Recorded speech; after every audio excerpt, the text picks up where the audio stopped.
Okay.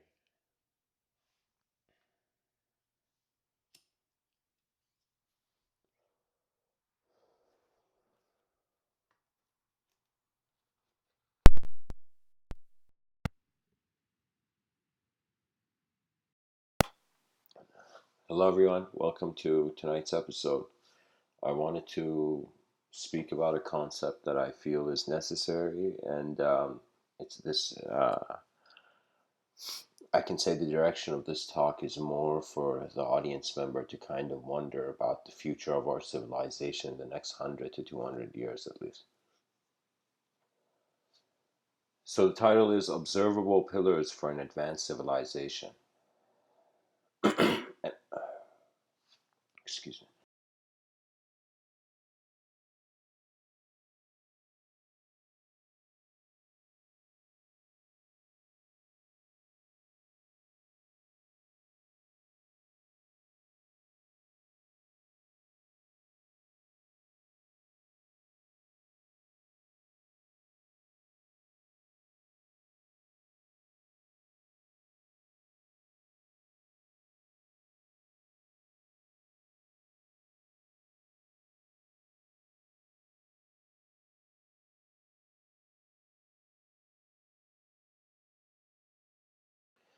Okay, sorry guys, to continue. The original title I wanted to actually put was Observable Foundational Pillars for an Advanced Civilization. This is simply because there's this project I'm working on. It's a series of books. Hopefully, I'll be done in 10 years if I'm here. And it's called The Pillars of Civilization. Now, from that work of mine, I noticed something that I wanted to make this talk out of it. And I wanted to kind of say that the species is moving.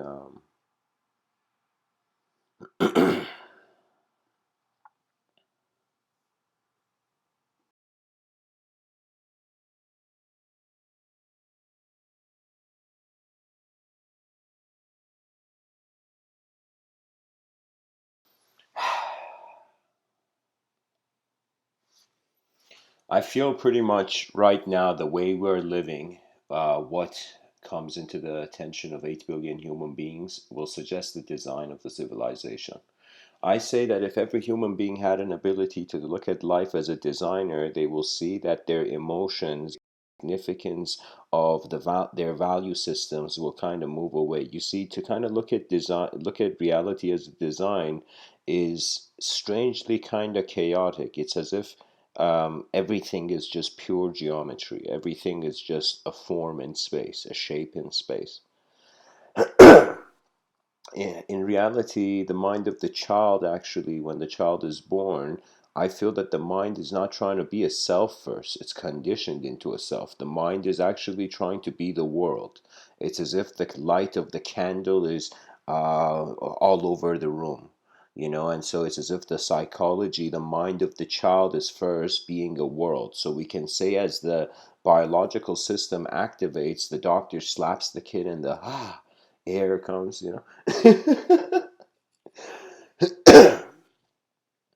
So when the child is born, its mind is attempting to be the world. And as there is communication from various selves, the child will eventually fall into the model of acknowledging itself as an individual. It starts off by giving it a name. This is why in communication, especially to introduce yourself is very important because it's giving out of all the words, all the letters in the alphabet, it's as if these letters identify you, you know?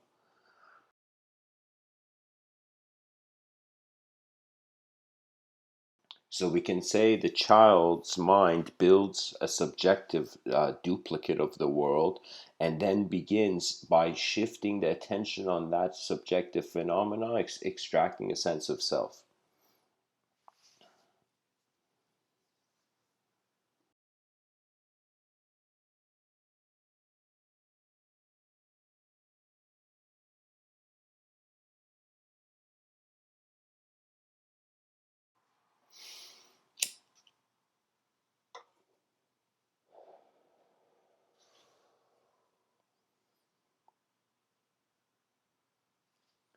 I find myself oscillating between the void and the infinite potential of the echo of a design of a moment. And so, what I mean by that is life can be colored by the phenomenology of one moment,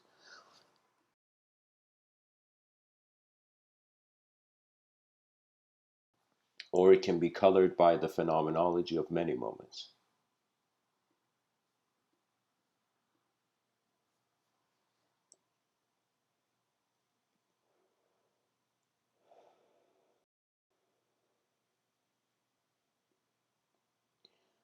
Pretty much, guys, I am seeing a pattern that in our evolution, we stepped out of the food chain and we entered civilization. Civilization became civilization because we acknowledged the freedom that a mind possesses. You know, we say the moment that I was free, like imagine me and like people back in the day in a hunter gatherer society, as long as there was a freedom, there was an acknowledgement of safety, there was also an ability to work together. And it is true that the more the world becomes unsafe in the eyes of the children of the future generations, the less they're going to attempt to care for it, to live. You know, I noticed that really life is kind of strange. It's as if you're neither a tree or and you're neither purely just an animal. When you look at a tree, you see, of course, you have limbs. You can move around the surface of the earth. You know, it's as if a purpose of the life of the human being is to be active. You know, even if you don't maintain certain levels of activity, you're going to even experience yourself differently. Now, I say we're not like an animal because of two factors. One, that animals are not conscious of their death, they're not aware of their mortality. There is no suggestion that an animal has a sort of sophisticated self awareness about its own death. You know, I mean, fear and animal instinct, sure, but the fact that, like, we don't see a lion going up to other lions, kind of wondering that they're temporary creatures. You know, they don't dwell on those matters that are not real to them, that are not accessible to them.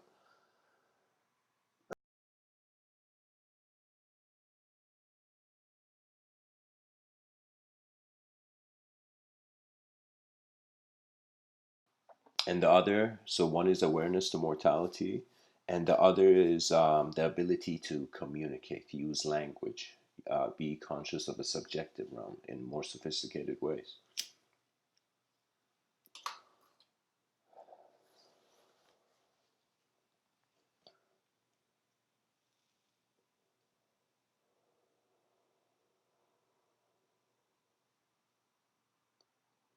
So we are animals.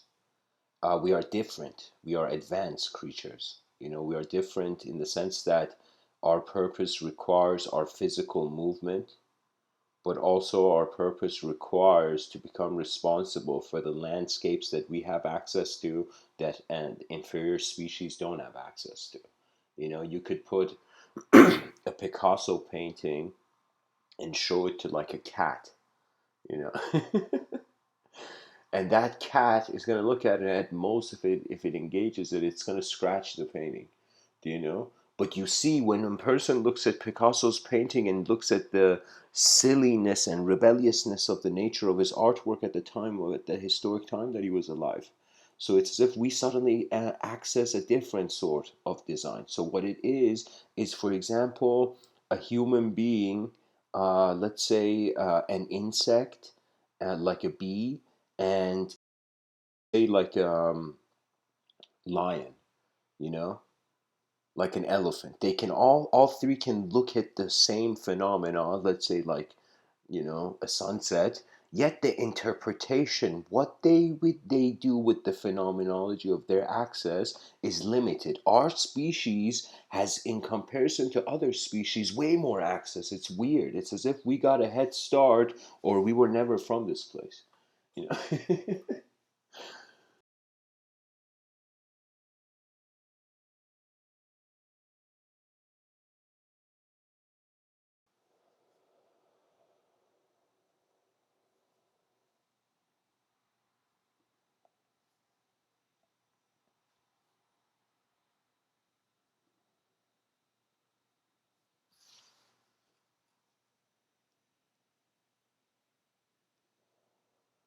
what I find is crucial to note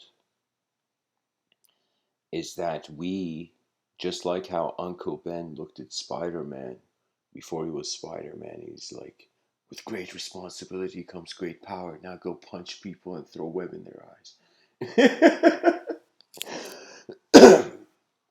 But of course, there's more to that. He said, with great power comes great responsibility. And that was an incredible statement. Like, I give a high five to whoever wrote that sentence, the scriptwriter, because that one sentence preserved a vision for a generation. And so, with great evolutionary power comes also great responsibility. That responsibility, which our ancestors passed on like beacons to us, has now become modern civilization. And when I look at it and I see all our schools, I got mad, guys. I have gotten, there's days where, like, I've gotten philosophically mad at the educational system. And I'm like, everything is oriented to the past, as if we didn't have people write books, what would teachers teach? Do you know, if there were no writers in the world, what would they teach? And they see it is the raw experience that no one can teach you. There's a relationship you have with your world that is purely experiential. And of course, I am kind of bringing up this of language and acknowledging our subjective realm, our subjective self, and having various ways of opportunity to communicate it. You know, it's as if like you're every being, regardless of what point in history you're born, your eyes are just open. You see something, and you either engage it or you don't. You know, and that's what I see civilization. Like, I chose this picture, guys, and I don't know who the artist is, but kudos to him. He's incredible. In this illustration, what do we see? We see a civilization that has dared move beyond itself. This is a perfect example of an intelligent city, how the future, how the cities of humanity may look like. Do you know? And that's something that we have not considered as human beings. You know, you say, where should human beings live? You know, some people say the atmosphere, the orbit, like we see in the movie Elysium. But I say if it's above the ground, it's like the cities of the future will move themselves rather than people having to move from there. You know, the world is becoming so preference oriented that the whole thing is, I'm like, what is happening to civilization? Are we trying to artificially convince ourselves we're gods? You know, there's something very peculiar that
I don't know, guys. I don't know how to finish that thought aside from that. Um, a system exists, a system with an access unlike other systems on the surface of the planet. When I thought about the pillars, literally, if we were to, like, I gotta share these ideas because some ideas I have and I haven't mentioned them, but I'm thinking about them. At least in this talk, I've mentioned them in other talks. So there's two options. Either we look at the world, imagine 8 billion beings cared enough to look at the world. They look at the world, they looked at their civilization, and they're like, what is it? It's like this fragmented kind of system, and it's like either we change the past, we totally redirect, we revert or shift civilization's direction by 8 billion people acting different, or we creating a model for a new humanity and looking at all the past people who don't want to change and say you have the freedom to reside in any ideological habitat you choose, person. But if you want to kind of attend to your civilization, some part of your being has been called towards the advancement of your civilization, then you cannot just bask in your inner realms. You cannot just you cannot just live one life. Do you know?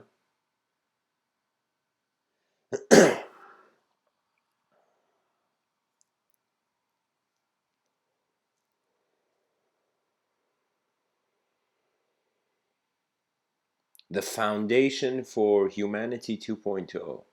So instead of changing the past, we were like, all right, let's create a new civilization right beside the old one. And eventually people will choose which civilization they go towards. And so, really, it's strange because on some level, we each have our own individual influence on the planet, our own narrative, storyline. Whatever you do throughout the day, it influences something that others will, in some sense, pass those patterns. Imagine, I'll give you a perfect example. Imagine from the moment you woke up in the morning, everywhere you went, there was a line being drawn from your bed to everywhere you walked throughout the day. Now, I want you to imagine every person on the planet also had lines drawing. And so you pass the space of many people. It's like many lines will intersect. So, what that means is evolution has taken the appearance of traveling change.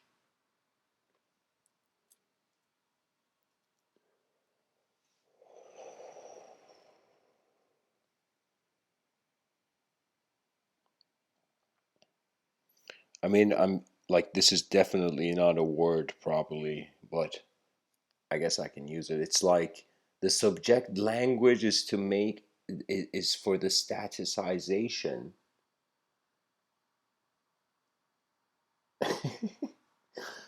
Language is making the world more static. Language is making something three-dimensional real to us in a two-dimensional way. And we are imagined four-dimensional beings. We even are beyond language, but because language is our means of communication, we don't see the inner realms of most people. So many people. I saw this video. It shocked me. It was about Japan, and it said that three men die alone in Japan every day, and it's like then the neighbors or some mess up situation they find it.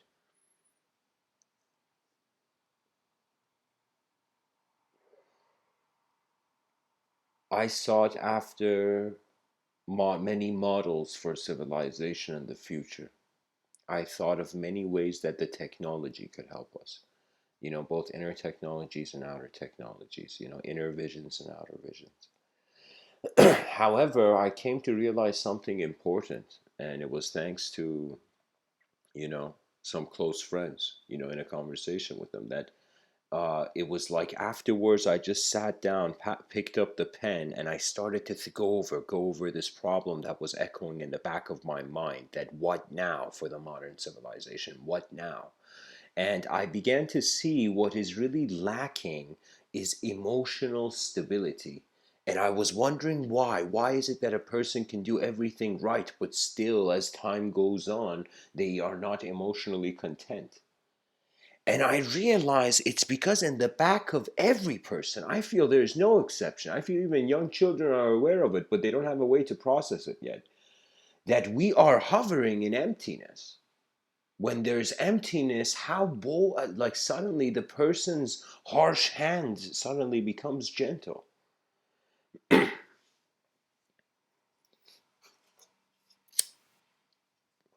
Most people do things if it has a value for them, you know? And if the human being doesn't see a value to their civilization, they won't do anything for it.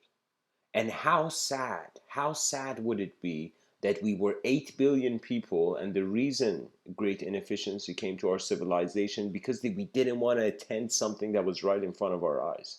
You know, one good thing the species has is because everybody's worshiping language, we're living through vast linguistic simulations, you know, language is the key.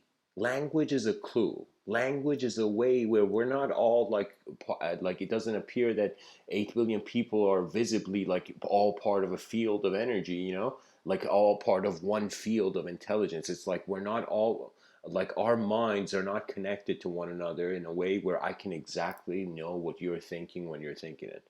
You see, so it's like there's a disconnect. However, the only thing that connects us is the ability of our language and the ability of our inner realms to be tolerant enough to see how they can, with others, recompose realms of agreement and evolution, right? So, what it is everybody is declaring something as their own. You are, as a person right now, declaring your body as your own, you know.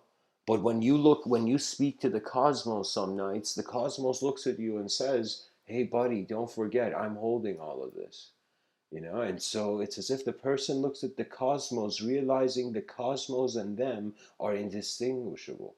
That's when the inner dialogue behind your eyes can no longer be put into a narration, a narrative. The narrative dimension closes. And that's, I think the modern mind cannot acknowledge it. That means living in a moment where there's no story to anything. I don't think a lot of people can endure that. You know, not that they can endure that, but I think it's just that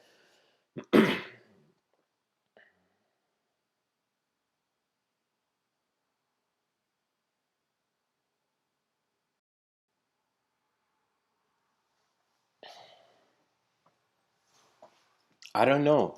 Human nature seems to be behaviorally oriented with how the inner realm is. What does that mean? That means you can have, I'll give you a perfect example. I saw a picture like on Facebook that was like perfect. It explained this. It showed it from the front, this kind of like serial, like this really evil looking guy. Do you know? And then on the other side, it showed a girl, young girl standing. Do you know? And the evil guy was sitting on a chair, so you feel like his hands are tied in the back. Do you know? And so the evil guy is on the chair, and there's a young girl there standing simply. Then the picture shows at the bottom part of the picture was showing behind these two, and you see the evil guy whose hand is tied has the rose, has the flowers in his hand, and the little girl has the knife. Do you know? So that meant that appearances are deceiving, but subjective impressions are also deceiving, especially when our mind is generating phenomenology, you know?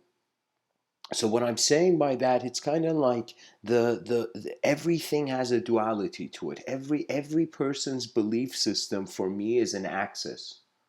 For me, literally, like I could speak to millions of people, and for me, I am not like, of course, every person, like, how can I say it? But it's as if every person's attention has an axis of introduction. What was the guy's name?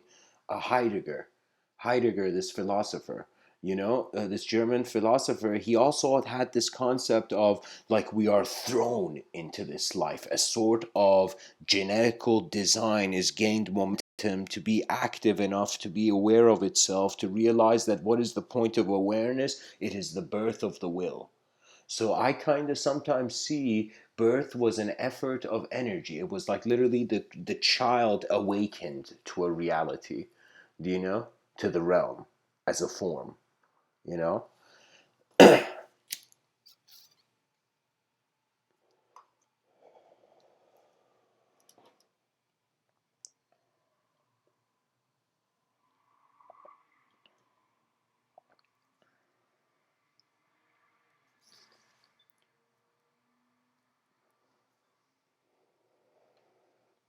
I feel the observable pillars for an advanced civilization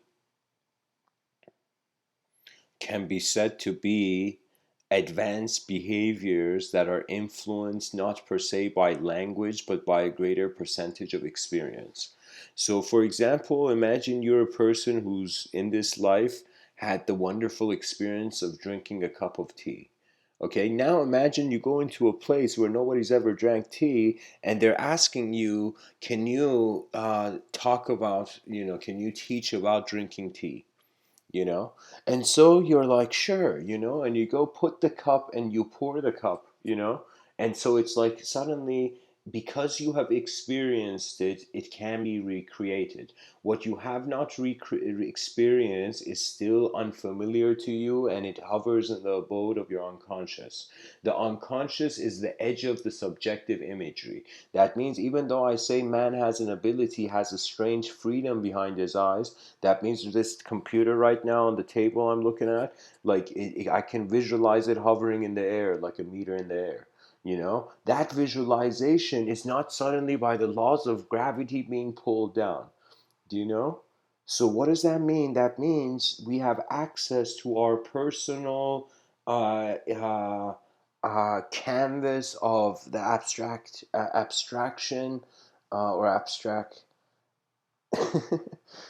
We make abstract the real. It's like you can say imagination is a different degree of perception of your sensory perception.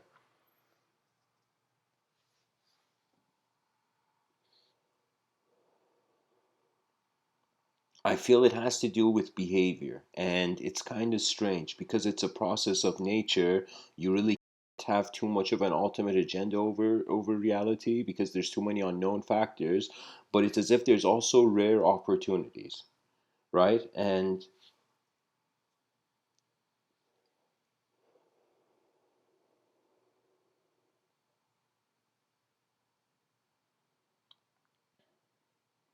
we have to awaken to a better possibility of the moment.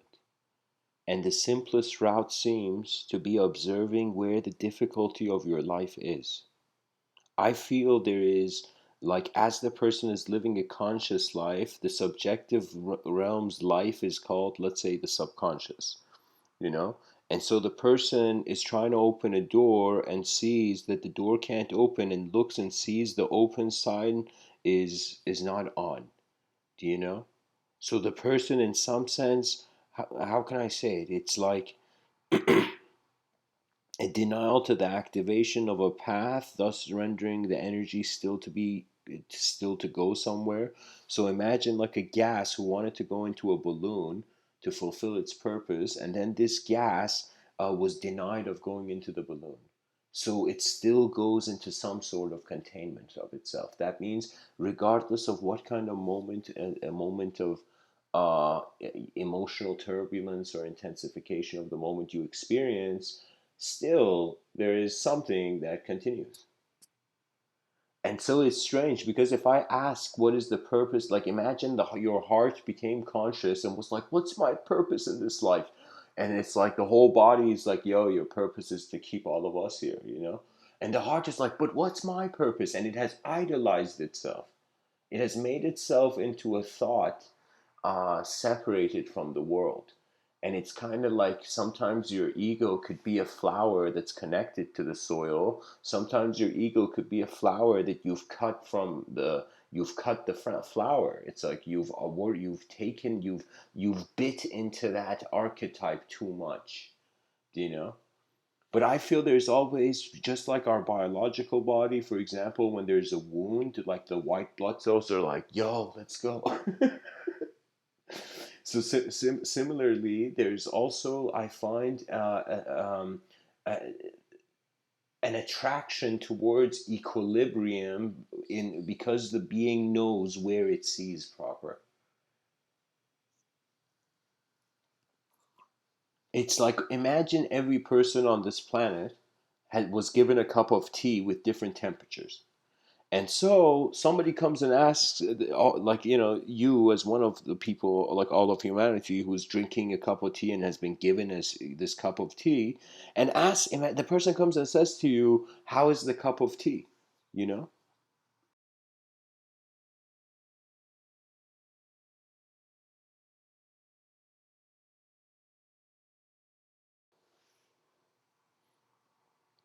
You drink it and you say it's too hot, for example. But you see, regardless of your impression, regardless of your taste, you are given what is here. So I realize how is energy having an ego in empty space? That became like the Rubik's cube I had to solve. And really, what it is the civilization is oscillating. It happens. We're experiencing a pattern in history. Some civilizations multidimensional, like the ancient Greeks who saw gods walking over the clouds. You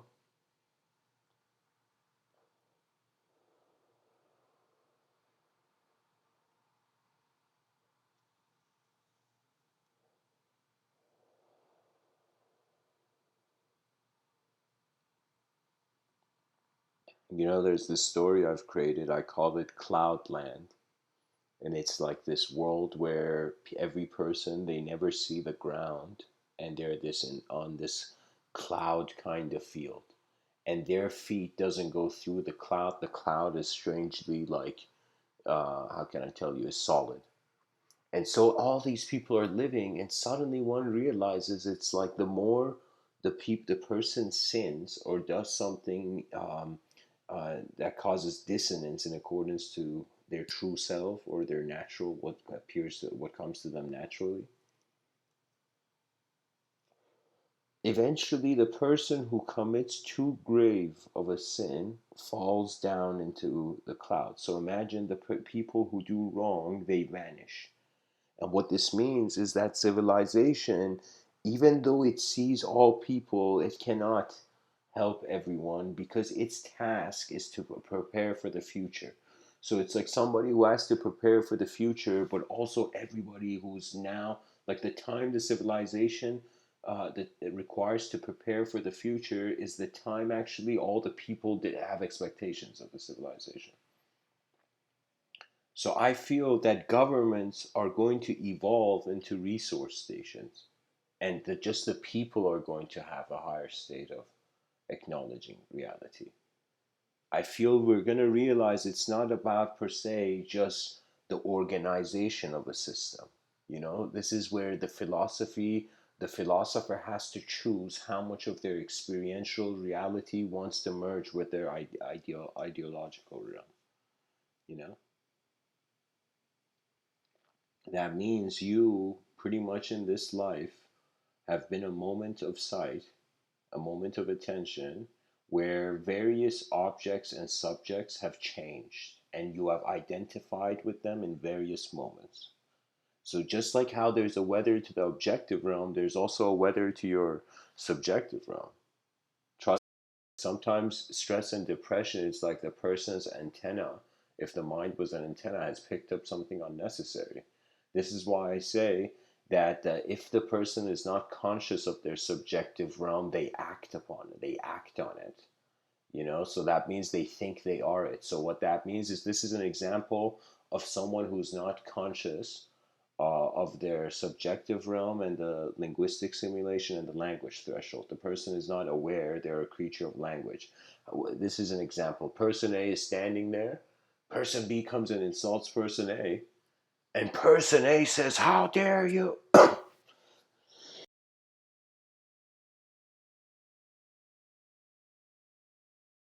Excuse me. Um, person A says, "How dare you?" You know, and goes out and like a sort of, you can say, confrontation occurs.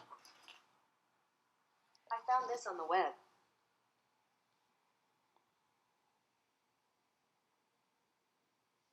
Okay,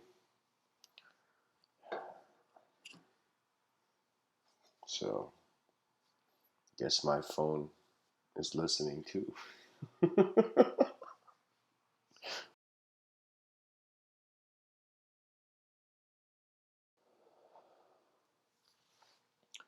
I really feel, a person is that life in a day, throughout a day, is a unique sequence. And it's a unique sequence of multiple evocations. And evocation can be said to be the engagement of attention with form, which translates as expressive effort. So you can say your attention moves what you see, even that moves, you know? So you can say, of course, there is your physical, biological body. You must acknowledge this. This is a gift of nature to the human being, to the let's say a conscious being. You know, so this gift of nature is like once in a lifetime opportunity.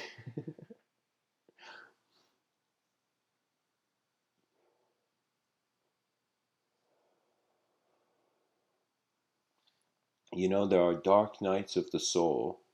Then playfully I say there are dark nights of the soul, where the person is not in per se just a sort of um, their experience feels like a crisis, but their conceptualization of existence reaches a point where they're like, whoa, I thought I was looking for a truth. I thought I just had to find the truth. But it seems like life is more of the effort of experience to move on. Do you know? So I'm saying sometimes philosophy can be said to trying to make a map of the sky. I mean, yes, it can on some in some states it can be completely like in regards to civilization meaningless. So what that means is like the person who wants to make a sandwich doesn't have to philosophize why should bread touch lettuce and lettuce touch tomato. You know, like the person doesn't make the scale of the activity that intense. But I'm saying we are right now civilization learning, remembering in other words, that we are multidimensional. That means existence can be said to be a singular dimension. I'll grant that to existence, but experience is multidimensional and it oscillates between consciousness and unconsciousness. That means every person knows this. When you sleep and you wake up, there's a gap. There is a gap.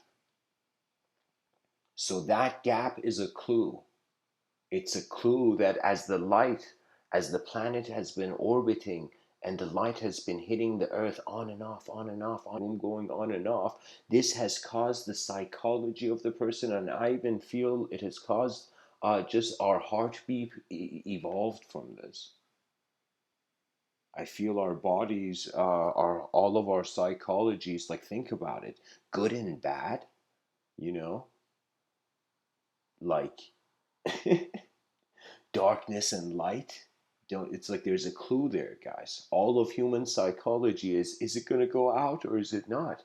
You know, we're either trying to enter paradise or we're confronting the lights are going to go out completely. So what is this? I feel this dualistic oscillation of all of our psychologies is it's the existential question. So an advanced civilization doesn't necessarily mean also the mind of the person in that state is changing reality too much. Sometimes an advanced civilization could be your internal contemplation of civilization. How it's like you may walk in a world where others may not care for. You care for this. Do you care for the eyes that are open to see what is here? You know. So for me, it's like I feel the person will never know themselves. They just awaken to landscapes that remind the being there's more. That's it.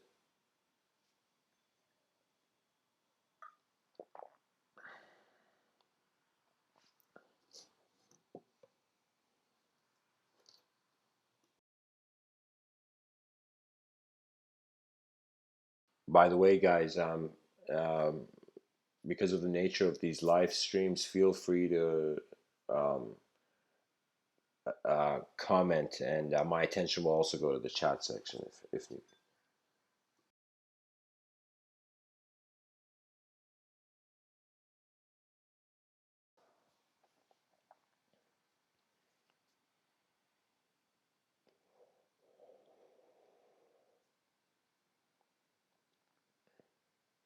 You know, some people wonder what social media is a sign of. You know, You can say some see it as a sign of a species becoming sensitive to its language and use of it and its identity through language.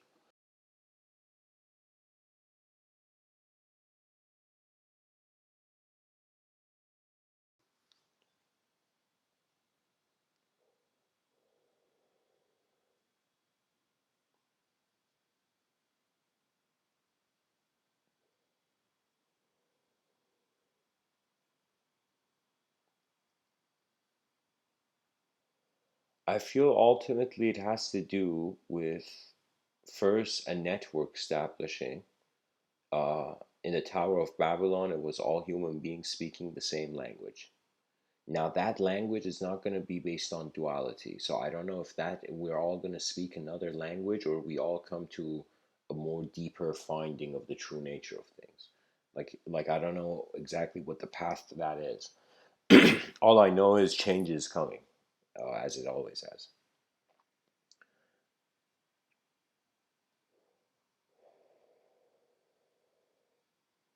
A network means the bridging of people's inner realms. That means there comes a call to action of every human being to share what is behind their eyes, but with the delicate consideration of the advanced civilization they envision. You know? So once this network establishes,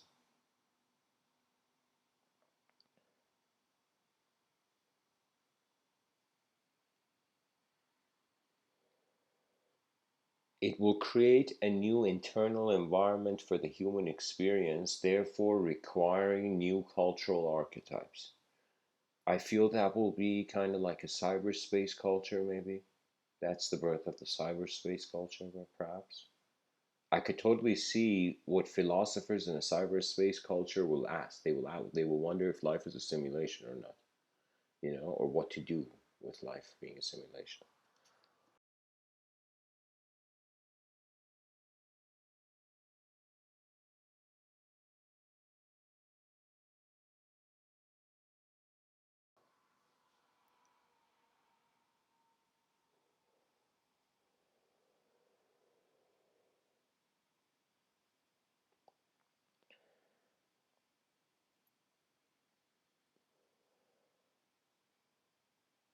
The pillars of civilization was this idea that there are certain um, concepts that must be protected by. It doesn't matter if you're a good person or a bad person or whatever. You must, as a human, as a conscious living being, protect these pillars of civilization. And one of them is exploration. The concept of advancement relies on its ability to acknowledge the unknown. That means the great warrior is not the warrior that just knows his strength. Sometimes you will never know your strength until you see how weak you can be. When you really are weak, when you really are pushed to the curb, or I could say when life slams you down. From the bottom of that hierarchy, you will look up and you will see the freedom the number zero has, that it is the potential. So, regardless of where you are in life, just like how we can say in science we have potential energy turning into kinetic, as science says, energy doesn't get is not created or destroyed; it just changes. You know, so we see in some sense potential energy becoming kinetic. So it's as if think as if in every moment of your life, your subjective realm, the future that your vision gives you access to,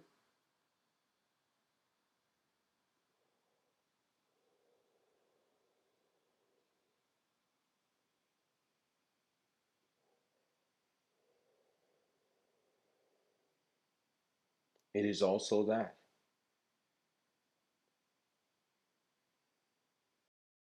There's something phenomenal. I sometimes I've said kind of like I remember giving a talk. I think it was called Riders of the Abyss, and so I had this notion that it's as if yes, on some level, sure, we're a physical being. Imagine medieval times, you're riding a horse into battle.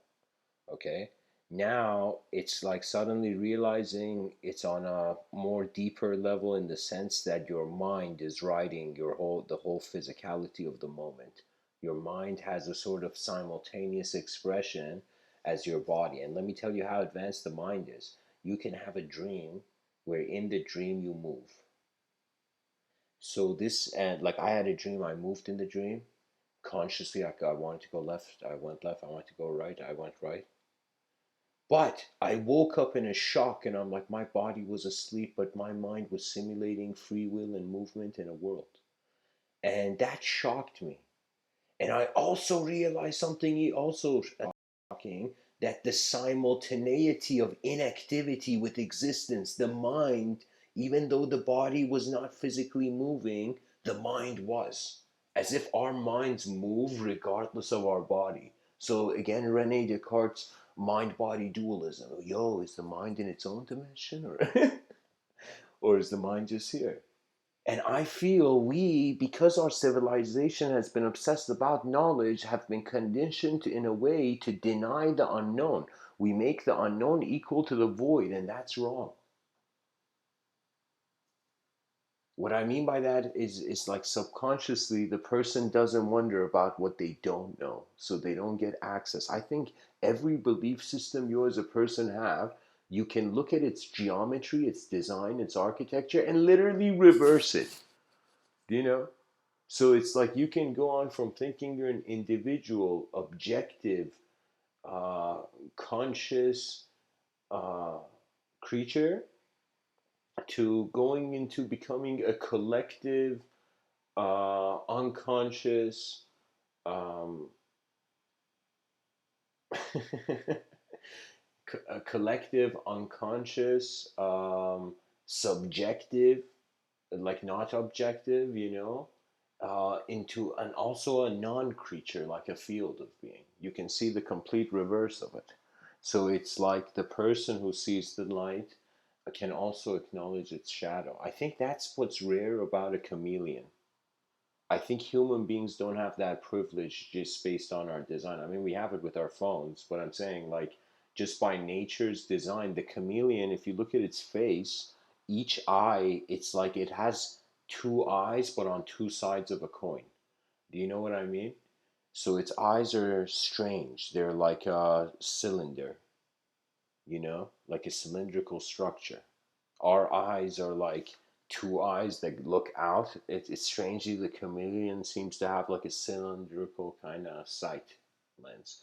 And so what it means is, it's like on one level, it's not, when I say cylindrical, I mean just based on its biological positioning, right? So the chameleon could sit in a position where the sun is hitting it from its, for example, left side, and when the sun hits it from its left side, it looks at its right side and it sees the shadow. When the sun hits it from its right side, it's also simultaneously has access to how its body appears in the shadow and how its body appears in the sun, in the light. Do you know what I mean?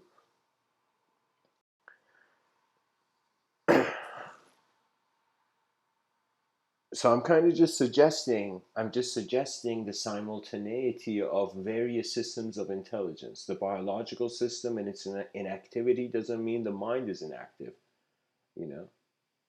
And if we choose to see dreams as not an active state of the mind, you know, it's fascinating. It's like I've had dreams where I've often wondered, is it possible that the dream, what happens in the dream, if it had happened in life, would light up a certain neurological pattern in the brain, but when I'm experiencing it in the dream, does it light the same in as intensely the same kind of neurological pattern?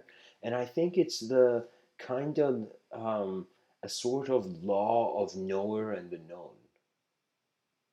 The knower is its knowledge, like when I wonder what my experiences are, there are moments of performance that in being that, the world was also being too, in a certain way.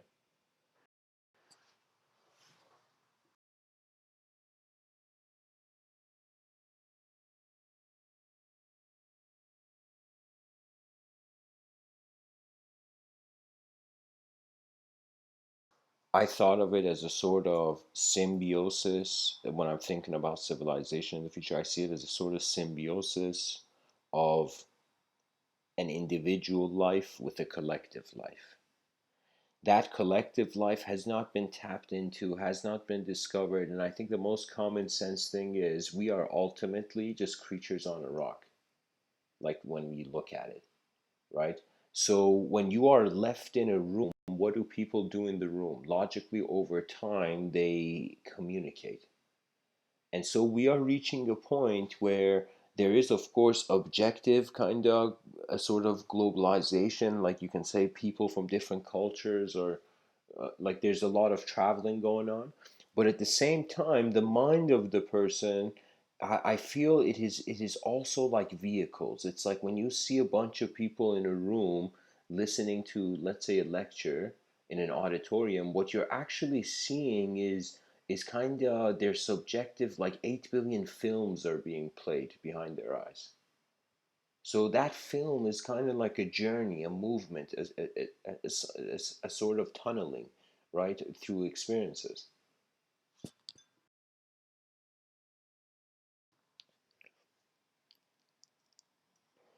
It is true that we must create new language if we want to speak about something that has never been in language.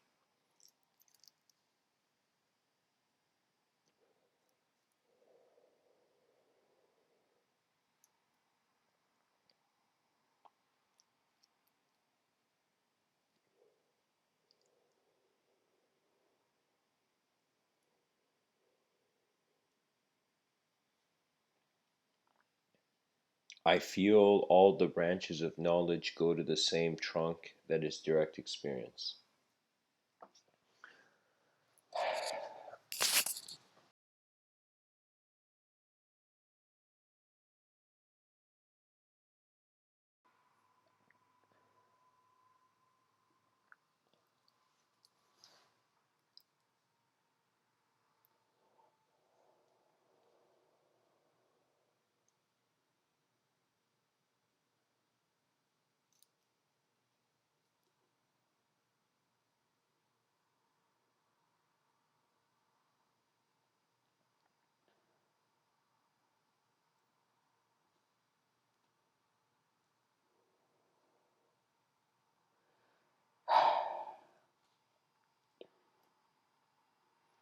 I feel there's a huge potential that people want the easy way out subconsciously.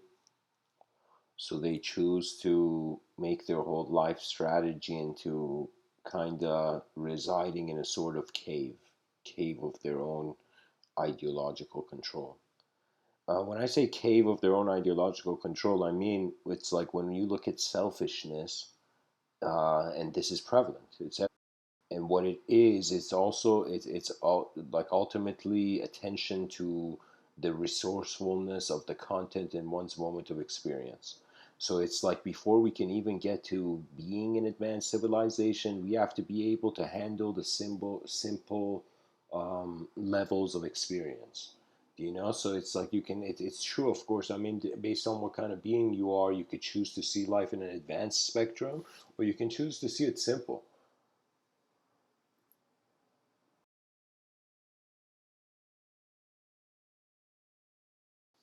For example, I consider when a person goes to a different country or is talking to a new mind, any mind, you know, you reach a point where it's like you're first silent completely. And as others speak, you get a sense of what speed their vision is moving, you know? Emotions make it, um, how would I say it? It's like the personal dimension needs to be respected. It's like where your observable truths are, that needs to be respected, and where your personal truths are, that needs to be respected. And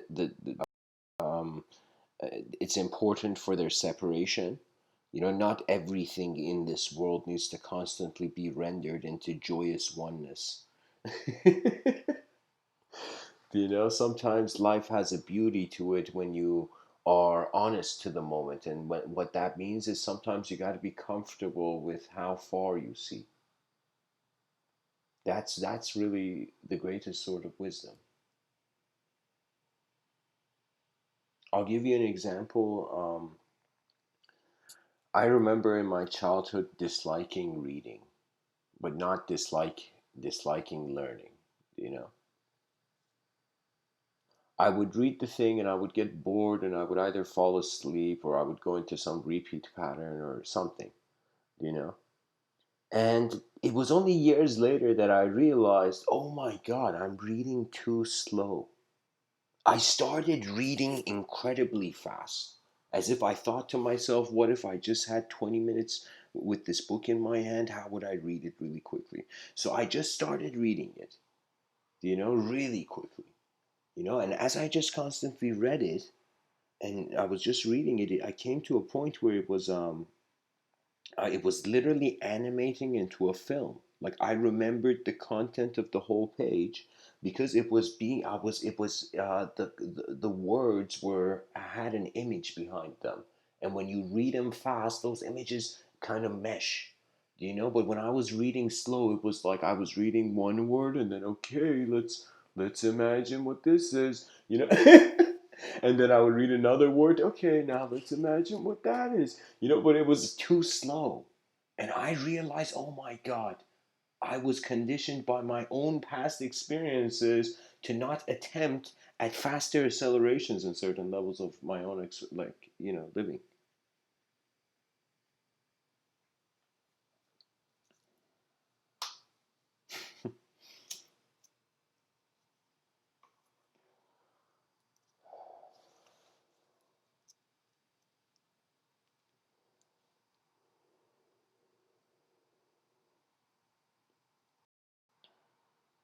Writing is divine, like literally. Honestly,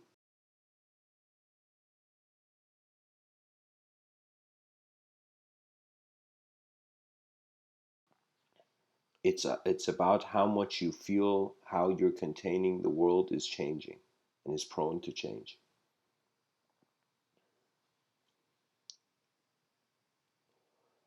Life is like an all you can eat buffet of various experiences, and the person has to choose what kind of experiences they're willing to work with. And the most important thing, guys, it's like imagine the human being was a candle that suddenly the light was consciousness. Okay, so now imagine this candle was walking in the street, and somebody came up to it and was like, hey man, what is your purpose? you know, Something like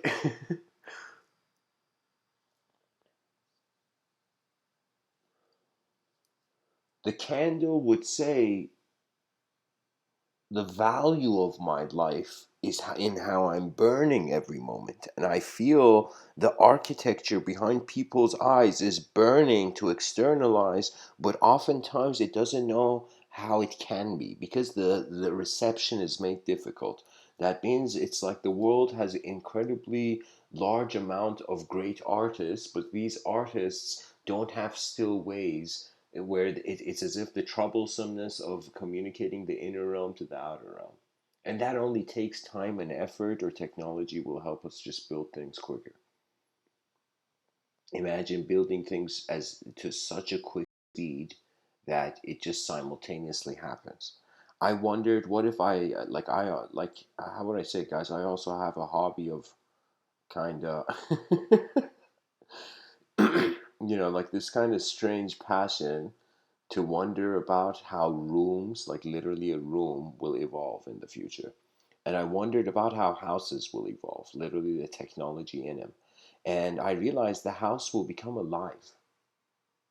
So what is, so what does that mean? That means imagine you go in your room and you dislike the furniture, and by just the whim of a thought, the whole furniture realigns. And I thought, like, how fascinating. The instantaneous, like there's no longer a delay between the inner realm and the outer realm. Like the person's, like in the subjective realm, there's no delay for your attention. So what that means is right now I can evoke any word. I could say any word. Let's say I say apple. You know. So when I say apple, that symbol evokes something, and it evokes an image, and that image lies in the pattern of the interpreter. It's very fascinating. I'm pretty much saying you're opening your mind like the hood of a car and seeing some complex relationships and oscillations between conscious phenomena and between you're seeing the space between the branches and the branches. That's what I'm saying. In that state, it's not, that's only your presence. You're a present being in that state. You're not a person, you know?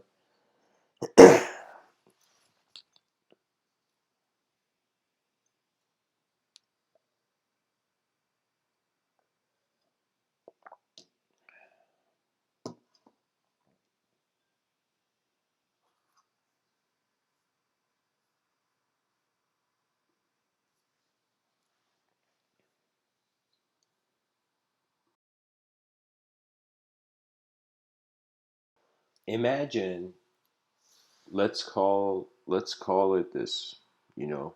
You know how we have Superman?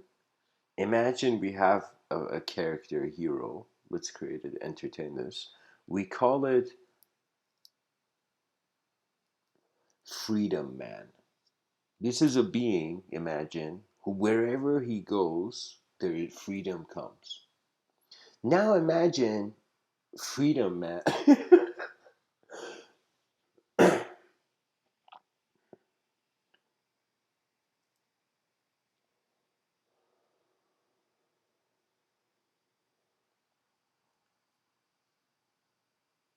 Imagine Freedom Man came and asked you, how are you free right now? Someone who was free asked you, are you free? And when you wonder about really true freedom, you cannot ignore chaos. You cannot also ignore order. And it's also like there has been times where behind my eyes, I say it playfully, it has been like I saw future versions of myself and past versions of myself going into war, like on a battlefield with old school like swords and axes. I saw the collision, just like how the Red Sea suddenly merged, the collision of walls of built up design. You know, I tell a practice for every person to just kind of stabilize their attention in the objective realm. Because really, there's no, first of all, there's a normality as a hoax. I mean, it's not a hoax. I mean, things are just changing, you know? What was normal now, 1,000 years ago, like if you go with a time machine, it's going to freak out your ancestors. Like, yeah.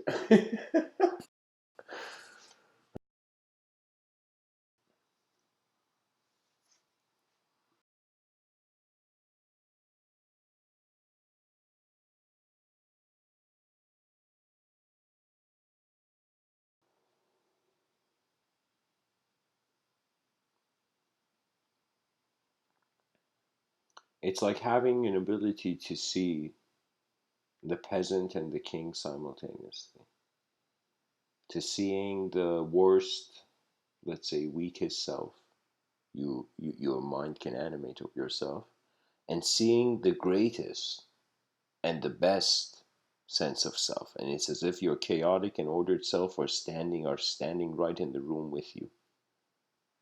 One is your potential, one is what you have gone through. Do you know the moment a being stops having a past, they can't have a future? You know the moment a being observes beyond thought, they can no longer be a thought? It's the fascination of kind of like right now, this is a perfect exercise. Like whoever's listening to this, who can kindly listen to me right now, just pick up any object around you, anything. Like I have my phone in my hand right now. Okay,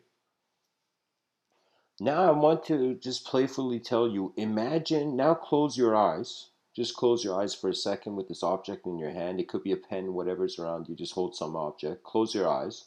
Now open your eyes.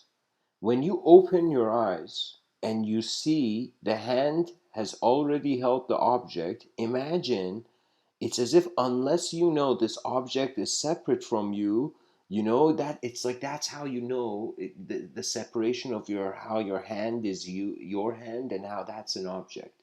So I'm saying sometimes the person awakens into their individual consciousness, not realizing they're holding on to various um, abstractions of themselves throughout their life.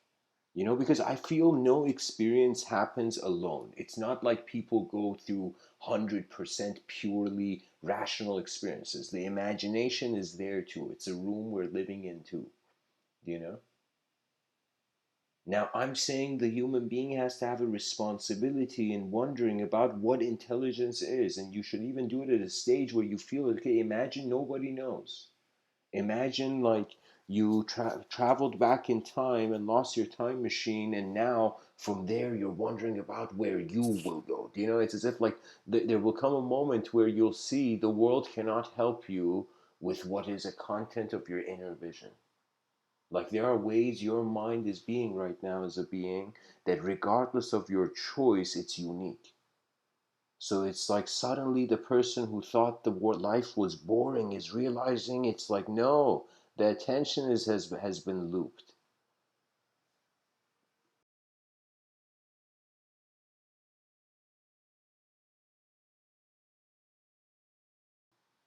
And really, what are the choices for a temporary existential being? You know, do nothing. It's like there is no truth, or find the truth, or if it's neither of those, create the truth. Exert your will's design. That means it's like, on some level, Mr. Within is saying to everybody, like, you deserve to exist because you are. And if you notice, every day happens once. Every day. Everything you do. Even this moment I'm saying now, even though it's recorded, but how I'm experiencing it is happening once.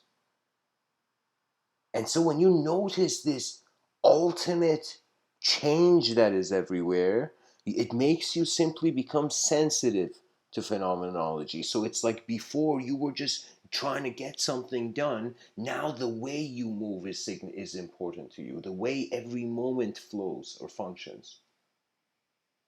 It's like mindfulness, not only over objectivity, but over being mindful of the subjective realm, because the subjective realm comes from the subjective evolution. The subjective evolution, I personally say, it's like what happens is, it's like we were just a creature, moving on the surface of the earth, and we suddenly found a way to be aware. And it's like that was like a unique dimension opening up. So in the unique dimension, what do you do when you go into new territory? You advance, you build. So it was as if for the first time the person's mind activating in a way it had never before, and it was like phenomenal. They got the being like, there's certain ways that when you get to really trust your intelligence, it opens up to you. Genius is a vision that will only come if there are no if nothing wants to grab it. Do you know how many things, how much of a person's karma has to do with their sincerity in the moment? It doesn't have to do with anything like whether they were good or bad. It's just how much the person was okay to be them, to live their life. And of course, I remember seeing Bertrand Russell on a video on YouTube saying this, where he said the moral solution to the future is kind of like tolerance and charity, and that tolerance is the only solution to emotional stability. And tolerance should not be rationalized, because often rationalized it's easier to be intolerant. So you have to assume um, 10 times the level of tolerance that you would have now. So what that means is something can happen in front of you, and instead of you suddenly imagine person A suddenly sees person B and doesn't like something person B is doing, instead of person A trying to change person B, person A realizes, whoa, whoa, whoa, regardless of my access to what I feel or who I feel that person is also being a person to themselves. And that should always be respected. It's like strangely, before thinking about how a soul should live, it's like first acknowledge the poor soul. You know? First acknowledge the soul that's there. You know, that means this the unknown spark of life that is hovering as the other.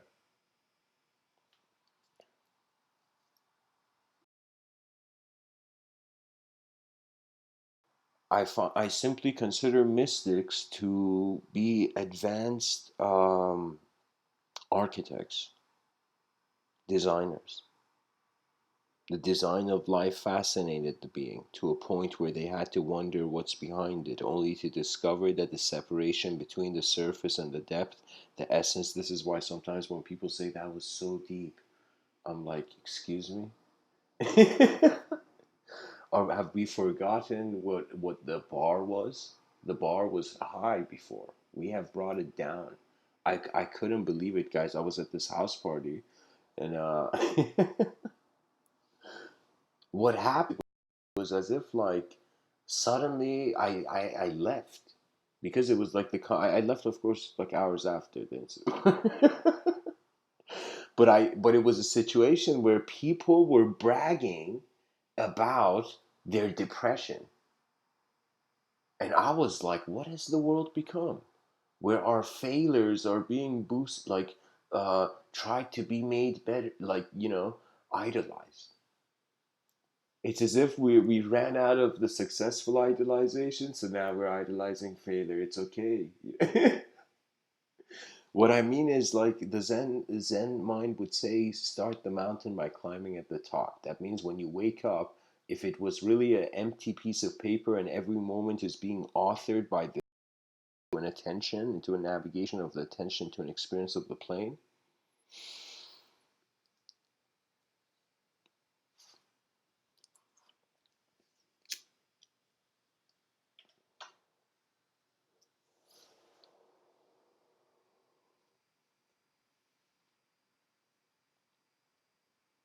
An unconditional moment of experience would be one where the person is alive beyond the conditions of form. And if you are as a being who experienced that, you will know it.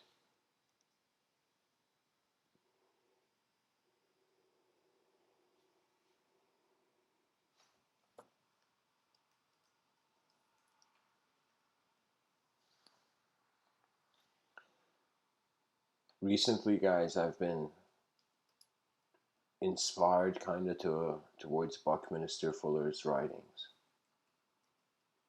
I'm gonna go into a quote tunnel of his words because it's like strangely I can see he cares for life, you know. So, anyways, guys, this is pretty much I'm gonna read a bunch of Buckminster Fuller quotes right now.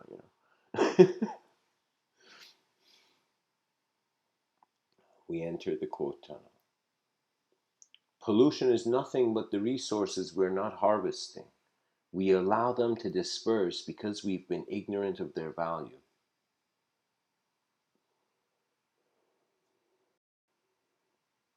Buckminster Fuller says truth is a tendency. Buckminster Fuller says there's nothing in a caterpillar that tells you it's going to be a butterfly. Fuller says God is a verb, not a noun.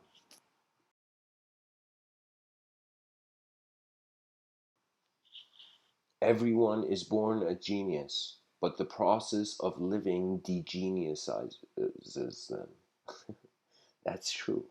It doesn't degeniusize them. It's just the p values p. If your values change, you will totally be a different being right now. Now imagine consciously with the truth of your intelligence kind of working.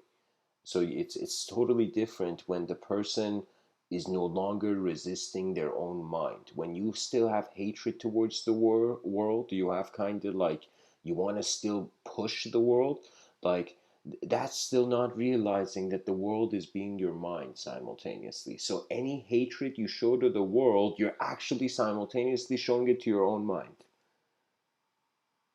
And believe it or not, simultaneously, if you're gentle, if you're compassionate, if you're playful, the mind starts also echoing such traits, you know? It's like when chaos appears, humor like a bodyguard is like, okay, okay, man. um, Buckminster Fuller says love is metaphysical gravity. Wow. Buckminster Fuller says, I just invent, then wait until man comes around to needing what I've invented. My ideas have undergone a process of emergence by emergency. When they are needed badly enough, they are accepted. Fuller says humanity is acquiring all the right technology for all the wrong reasons. Fuller says, let architects sing of aesthetics that bring rich clients in hordes to their knees. Just give me a home in a great circle dome where stresses and strains are at ease.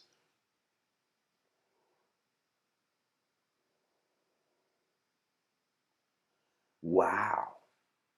So that means if you were living in a giant dome, you would actually, your psychology would perhaps be strangely at ease. So we can say the space we are physically inhabiting also has a huge influence on our psychology, you know? Fuller says tension is the great integrity. Fuller says you can never learn less, you can only learn more. Fuller says man knows so much and does so little. He says, I look for what needs to be done. After all, that's how the universe designs itself. Sometimes I think we're alone. Sometimes I think we're not. In either case, the thought is staggering. Wow.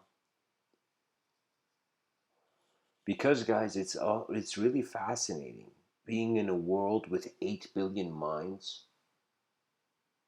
You know, it's like civilization. What's really the glue of civilization is trusting it. If the citizen doesn't trust the civilization, there's nothing there to even evolve. Now, trusting the right to civilization also an important discussion, but like the potential must be protected. The potential of civilization. Fuller says faith is much better than belief. Belief is when someone else does the thinking. Yeah,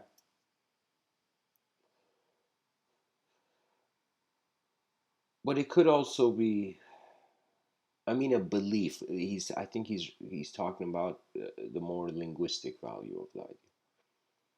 Fuller says, how often I found where I should be going only by setting out for somewhere else. He says great nations are simply the operating fronts of the behind the scenes, vastly ambitious individuals who had become so effectively powerful because of their ability to remain invisible while operating behind the national scenery. I mean, that's kind of saying like the same hidden laws of nature we see. So guess what? There's hidden laws to power systems. Okay, like hidden designs. But I'm kind of saying like I can understand what Fuller is saying. He's just saying it's multidimensional.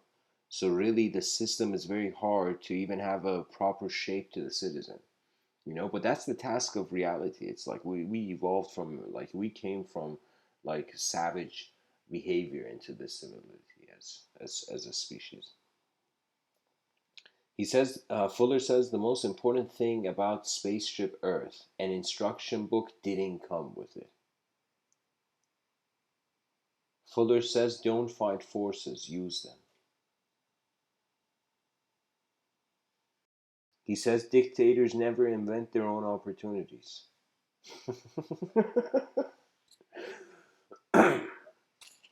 That means probably most people who their businesses are not inventive, they're running it like a dictator. Fuller says, here is God's purpose. For God to me, it seems, is a verb, not a noun, proper or improper.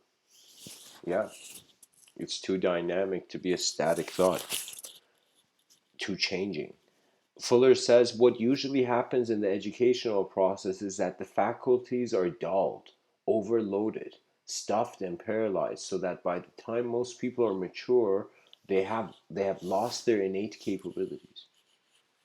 Fuller says if you're the master, be sometimes blind. If you are the servant, be sometimes. Yeah. Fuller says search others for their virtue and search yourself for your vices. And this is a very profound what am I saying? Like, this is very profound, guys, because I've noticed this in Eastern cultures that are more discipline oriented, and Western culture which is more freedom oriented. Freedom means attention more on the future. Discipline more on maintenance of the past. So what that means is the relationship of the individual, perhaps in an Eastern culture. Uh, I find Western civilization, because the future is where their freedom is. We forget about our past easily. But Eastern civilization, the whole point of discipline was to remember the past. Think of it as if like it's an errand. It's like, just like you gotta uh, you know you gotta go buy like vegetables. Similarly, it's behind your mind, regardless of what activity you do in the subjective realm. That subject is there. When thoughts are important for you, they remain. When thoughts are really important for you, they externalize. All artists are people who, in a simple moment, found it important enough to externalize their inner realms. It could be in anything. It doesn't matter if you're painting a masterpiece or if you're kind of drinking a cup of tea. It has to do with elegance and the mindfulness of realizing how the attention is here. And the whole point of this whole mystical enlightenment game is to kind of come to the realization that a conditional creature is unconditionally here. That means we are right now under the illusion that we're lost in certain conditions. But what is that pure, pure freedom? What is the evolution of discipline and freedom? It is ultimately the concept that all other concepts bask in. It is the infusion of the separation from world and self. So that means we must attend to the civilization and live an objective life, but the subjective mysteries of the soul are like the inner realm can be animate, or it can be like less animate than the objective realm. So your body even moves based on purely your attention, your divine attention. Consciousness is divine attention. And what is divine? What's here?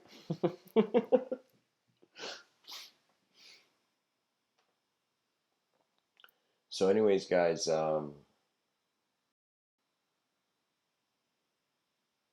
want to thank you for listening. And composure is key. Composure has to do with vision ultimately. Jonathan Swift says vision is the art of seeing what is invisible to others, and what that means is being aware. For survival reasons, awareness really, its utility is alertness. So the objective realm, the greater your alertness, the greater your survival. The more you notice what's going on, the more you survive in the moment. But when it comes to the inner realms, it's like the more you're aware, the less the condition is the definer. The more the new is the refinement of your psychology. So thanks for tuning in, guys. For new foundations are the seeds of a better world. I mean, how else can we bring something new if we don't step towards it?